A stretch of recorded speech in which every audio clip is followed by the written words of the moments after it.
তোমার মেয়ে টুম্পা এই কাঁঠাল গাছটার অনেক যত্ন করেছে, তাই ওপরওয়ালা তোমাদের এত সুন্দর একটা সোনার কাঁঠাল গাছ দিয়েছে। এই কাঁঠালগুলো টুম্পা, আমি একটু বাজারে যাবো রে মা, তুই বাড়িতেই থাক, এখন যেন কোথাও যাস না, যা গরম পড়েছে। মা, তুমি বাজারে যাচ্ছ, আমাকেও তোমার সাথে নিয়ে চলো না মা। না রে মা, তোকে কি করে নিয়ে যাব বল? তুই তো আমার সাথে গেলেই খাওয়ার বায়না ধরবি, আর তাছাড়া আমার কাছে যে এখন অত টাকা নেই। মা, আমি বাজারে গিয়ে কোনো কিছুই চাইবো না, আর কোনো কিছুর জন্য বায়নাও ধরবো না। বাড়িতে একা একা থাকতে আমার একদম ভালো লাগে না, আর তোমার সাথে যদি বাজারে যাই তাহলে আমার একটু ঘোরাও হয়ে যাবে। চলো না মা, আমাকে তোমার সাথে নিয়ে চলো। টুম্পার মা যখন বাজার করছিল তখন টুম্পা বাগমামার দোকানের দিকে কাঁঠালের দিকে তাকিয়েছিল। মা, ও মা, ওই দেখছো বাগমামার দোকানে কত সুন্দর সুন্দর পাকা পাকা কাঁঠাল, কত সুন্দর ঘ্রাণ বের হয়েছে। মা, ও মা, আমার যে কাঁঠালের গন্ধে খুব খেতে ইচ্ছে করছে। টুম্পা, এই জন্যই তোকে বলেছিলাম আমার সাথে বাজারে আসিস না, আমার কাছে যে অত টাকা নেই রে মা, আর একটা কাঁঠালের দাম তো অনেক টাকা, অত টাকা আমি কোথায় পাবো? এমনিতেই বাজারে এসে সবজির যা দাম দেখছি, সবজি তো না মনে হয় কিনে নিয়ে যেতে পারবো। মা, ও মা, একটা কাঁঠালই তো, কিনে দাও না মা, খুব খেতে ইচ্ছে করছে। মারে, তোকে তো বললাম আমার কাছে এখন কাঁঠাল কেনার মতো বাড়তি কোনো টাকা নেই, আর তাছাড়া বাগমামা বাকিতে কাঁঠাল দিবি না রে মা, আমার কাছে যখন টাকা হবে তোকে আমি কাঁঠাল কিনে খাওয়াবো।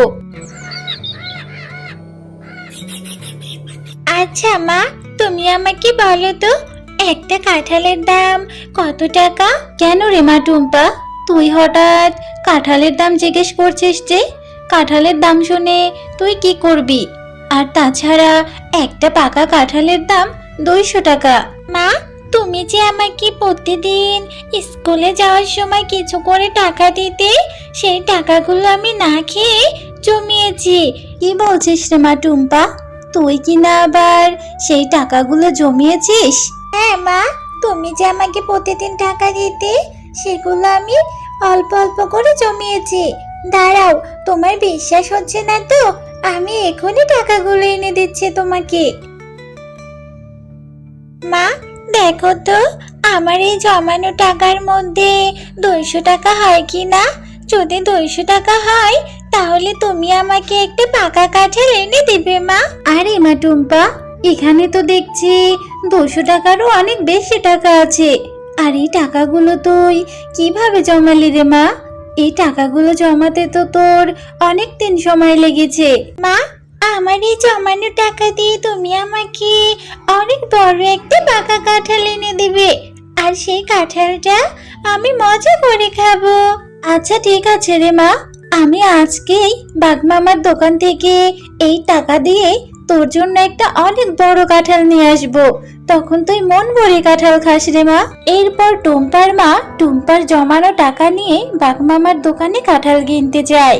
ও বাগমামা, আপনার দোকানের সবচেয়ে বড় কাঁঠালটা দিন তো, আমার মেয়ে টাকা জমিয়েছে কাঁঠাল খাবে বলে। আরে, এই তো দেখছি শেফার হাতে বড় একটা পাকা কাঁঠাল। ও এত টাকা কোথায় পেল যে এই সময় এত দাম দিয়ে পাকা কাঁঠাল নিয়ে যাচ্ছে? শেফা, তুই এই সময় এই পাকা কাঁঠালটা কোথায় থেকে নিয়ে যাচ্ছিস রে? কাঁঠালের তো এখন অনেক দাম, তোর কাছে এত টাকা কিভাবে আসলো? বাঘিনী মামি, কাঁঠালটা আমি মাত্র বাজার থেকে কিনে নিয়ে আসলাম। আমার মেয়ে টুম্পা কাঁঠাল খাওয়ার জন্য বায়না ধরেছে, আরও নিজে থেকেই টাকা জমিয়েছে, সেই টাকা দিয়ে আজকে একটা কাঁঠাল কিনে নিয়ে আসলাম।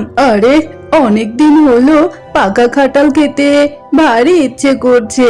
যাই হোক, এবার শিফাকে মিথ্যা কথা বলে ওর কাঁঠালটা হাতিয়ে নিতে পারলে হয়, তাহলে মজা করে কাঁঠাল খাওয়া যাবে।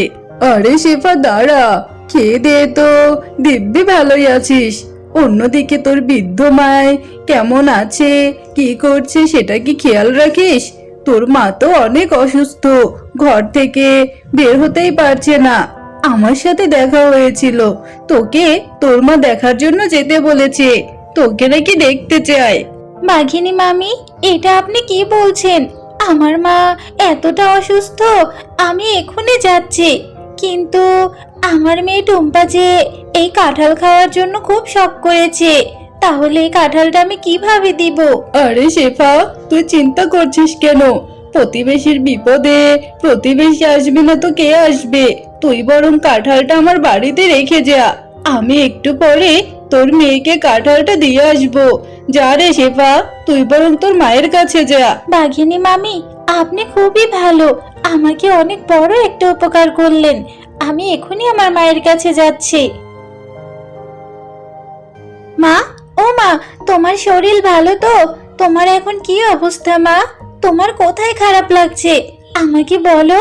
আরে মা শেফা, তুই এসেছিস, তা বেশ ভালো করেছিস রে মা। তা আমার দিদি ভাই কোথায় রে? তুই একা এসেছিস যে? আর তাছাড়া আমার শরীর তো ভালো আছে, আমার তো কোনো অসুবিধা হয়নি। মা, তুমি সুস্থ আছো? কিন্তু বাঘিনী মামি যে আমাকে বলল তুমি নাকি অনেক অসুস্থ আর আমাকে দেখতে চেয়েছো, এই জন্যই তো আমি টুম্পাকে একা বাড়িতে রেখে তোমার কাছে ছুটে আসলাম। না রে মা, আমার শরীর একদম সুস্থ আছে, আমি একদম ঠিক আছি। তাছাড়া তুই এসেছিস যখন, তাহলে কিছু খেয়ে যা রে মা। আর আমার দিদি ভাইকে এরপরে যখন আসবি তখন সাথে করে নিয়ে আসিস। না মা, আজকে আর খাওয়া দাওয়া করবো না, বাড়িতে যে টুম্পাকে একা রেখে এসেছি, অন্যদিন যখন আসবো টুম্পাকে সাথে করে নিয়ে আসবো। তুমি দেখে শুনে থেকো মা। মা, তুমি এসেছো? আজকে তোমার আসতে এত দেরি হলো যে? আর তুমি যে আমার জমানো টাকাগুলো নিয়ে গেলে, বললে আমাকে কাঁঠাল এনে দিবে, কিন্তু তোমার হাতে তো কোনো কাঁঠাল দেখছি না মা। কেন রে মা টুম্পা, তুই কি কাঁঠাল খাসনি?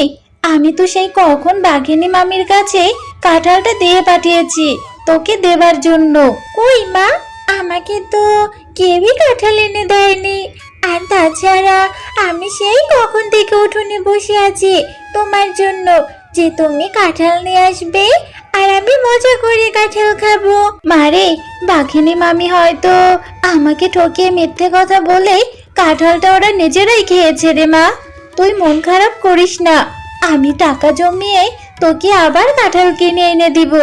আচ্ছা ঠিক আছে মা, কাঁঠাল তো আর খাওয়া হলো না, আমি তাহলে মাঠে গিয়ে ববিদের সাথে একটু খেলা করে আসি। আচ্ছা ঠিক আছে রে টুম্পা, যা তাহলে, কিন্তু সন্ধ্যা হওয়ার আগে বাড়িতে ফিরে আসিস রে মা। ববি, এই ববি, তোরা বুঝি কাঁঠাল খেয়ে কাঁঠালের বীজ আর রোয়াগুলো ফেলে রেখেছিস? ববি, আমি এই বীজগুলো নিয়ে যাই, বাড়ির উঠোনে রোপণ করে দিব, তাহলে সেখান থেকে অনেক কাঁঠালের গাছ হবে। আচ্ছা টুম্পা, আমরা তো কাঁঠাল খেয়েছি, মা এখানে বীজ আর রোয়াগুলো ফেলে রেখেছে, তুই বরং নিয়ে যা, এগুলো দিয়ে তো আর আমাদের কোনো কাজ নেই। এরপর টুম্পা সেই বীজগুলো নিয়ে এসে তাদের বাড়ির উঠোনে রোপণ করে দেয়। আরে টুম্পা, তুই এখানে এই কাঁঠালের বীজগুলো রোপণ করলি, এগুলো তুই কোথায় পেয়েছিস রে মা? মা, আমি ববির সাথে খেলা করতে গেছিলাম, তখন দেখি ববিদের বাড়ির সামনে কাঁঠালের বীজগুলো ফেলে রেখেছে, তাই আমি নিয়ে এসেছি। এই বীজগুলো থেকে কাঁঠাল গাছ হবে, অনেক কাঁঠাল ধরবে। ও, বুঝতে পেরেছি, বাঘিনী মামি আমাকে ঠকিয়ে আমার টাকায় কেনা কাঁঠালটা খেয়ে ওখানে বীজগুলো ফেলে রেখেছে, আর তুই কিনা সেগুলো নিয়ে এসেছিস। পাগলি মেয়ে আমার।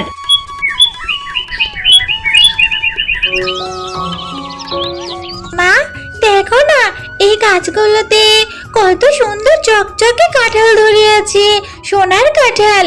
আমি এর আগে কখনো এরকম কাঁঠাল দেখিনি মা, কত সুন্দর দেখতে। হ্যাঁ শেফা শিয়ালিনী, তোমার মেয়ে টুম্পা এই কাঁঠাল গাছটার অনেক যত্ন করেছে, তাই ওপরওয়ালা তোমাদের এত সুন্দর একটা সোনার কাঁঠাল গাছ দিয়েছে। এই কাঁঠালগুলো কোনোদিন শেষ হবে না, আর তোমরা যত খুশি এই সোনার কাঁঠালগুলো বিক্রি করতে পারবে।